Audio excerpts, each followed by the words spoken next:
Big weekend here in Minnesota politics. You know, we kick into summer. The legislative session just ended, which means it's now campaign season. The endorsement convention's going on for the DFL and the GOP in the state.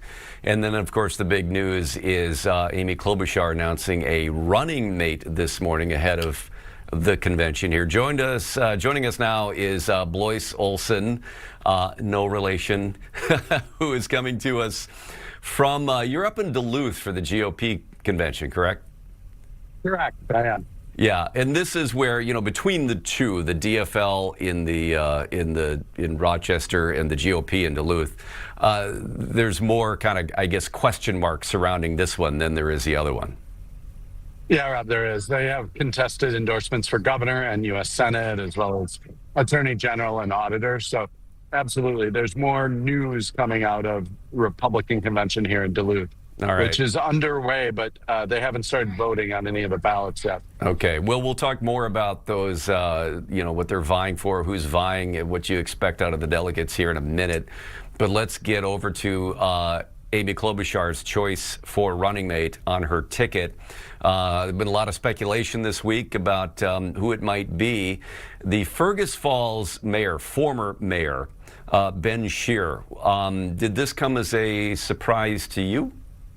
Wasn't a shock. I think his name was in the pool of 5 or 6 folks. But, you know, Klobuchar's team is very disciplined. And I had expected it to be somebody from greater Minnesota, and it is. Ben Scheer is the former mayor of Fergus Falls. He owned a pizza place in Fergus Falls. He was largely credited with kind of revitalizing Fergus Falls downtown. And Klobuchar, in her time as Senate, has gotten to know mayors across the state. It's part of her way in which she visits all 87 counties. And people close to her say that she and Scheer have known each other quite a while. They like each other. It's an authentic relationship.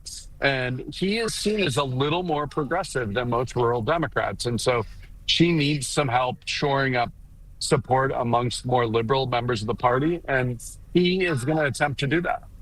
But he also comes from an area of the state that is pretty deeply red. I think very overwhelmingly voted for Donald Trump in the Otter Tail County area. I mean, so what does this say to you about her efforts to sort of bridge that gap to the conservative parts of rural Minnesota? I don't think there's a specific strategy that she has about trying to move voters differently. You know, she has always been more statewide than even, per se, Governor Walz. Here's, I think, where it is. It's somebody she trusts. Amy Klobuchar is not going to pick somebody she doesn't know. She's going to take the safe choice. Scheer is one of those safe choices that she could pick. And that's where I think he's not going to do harm to the ticket. If he helps a little, that's a win for her. But I don't think they're on we're going to switch voters there. I will say there hasn't been a statewide elected official in Minnesota from the 7th congressional district of either party for 50 years. And so it is a part of the state that is underrepresented on the statewide basis. There is some talk here, and I think maybe you've written about it too, about concerns from some of the progressive elements of the DFL and the delegates saying that Amy Klobuchar doesn't represent them, that she's not progressive enough, that she may be too bipartisan, that they don't want to see any appeasement to the other side of the aisle. How big of a deal is that? We're going to find out how big of a deal that is tomorrow at the DFL convention. If they make a lot of noise, if they are really disruptive to the convention, and maybe even block an endorsement on the first ballot, then we're going to see how deep the distrust of Klobuchar is. But overwhelmingly, what people I've talked to have said, delegate by delegate, maybe it's 10 or 11% that don't like Klobuchar versus the 40+% that would need to be really disruptive. And so we'll see how they act in Rochester tomorrow, and that'll give us a sense of how deep the discord is.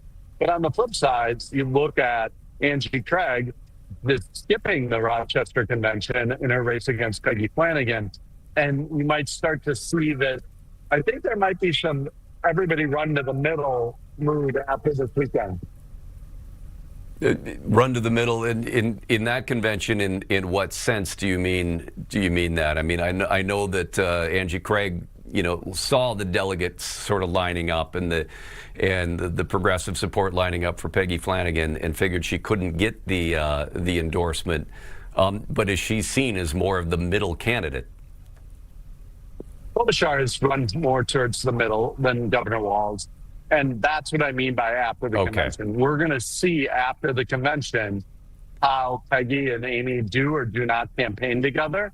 Usually there's a unity tour. Will that unity tour happen? Will they endorse each other, or will they just live on their DFL endorsement? That's something to watch in the dynamics here, because I think, sources have told me, and Amy Klobuchar has said as much, she wants to run the states differently than Tim Walz and Peggy Flanagan.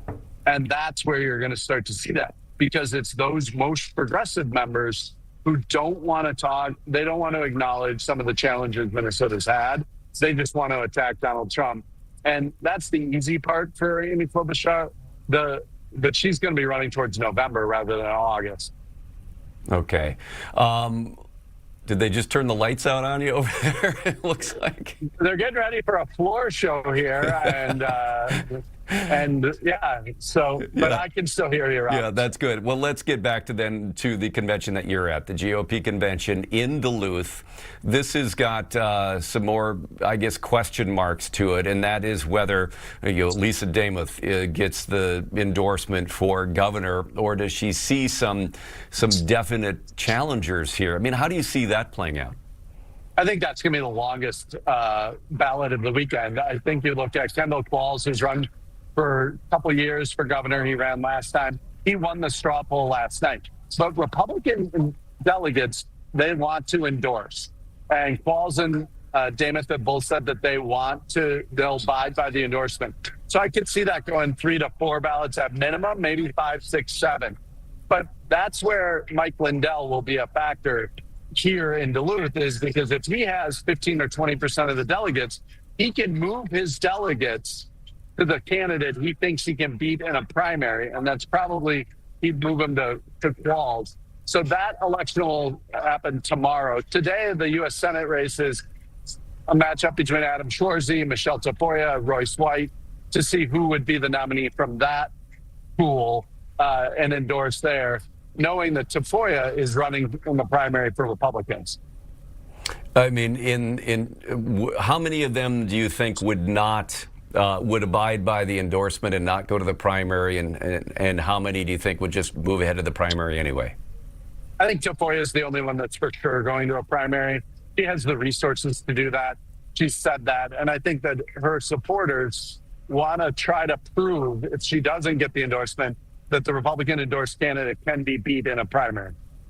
On the governor's race side, if Lisa Demuth does get the endorsement here, do you expect that Qualls or Lindell would move ahead to the primary as well? Lindell will definitely move ahead to the primary, Rob. Qualls will not. And so I think it'll be a head-to-head battle, which is fairly unpredictable, because obviously Mike Lindell has strong name ID. He hasn't spent his campaign money very wisely, but he may have the ability to raise more national money than Lisa Demuth. Okay.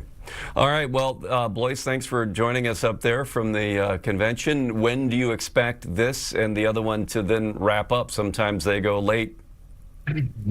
We just started the process for endorsing the candidate for Attorney General. I would expect we'll start the Senate endorsement here later this afternoon.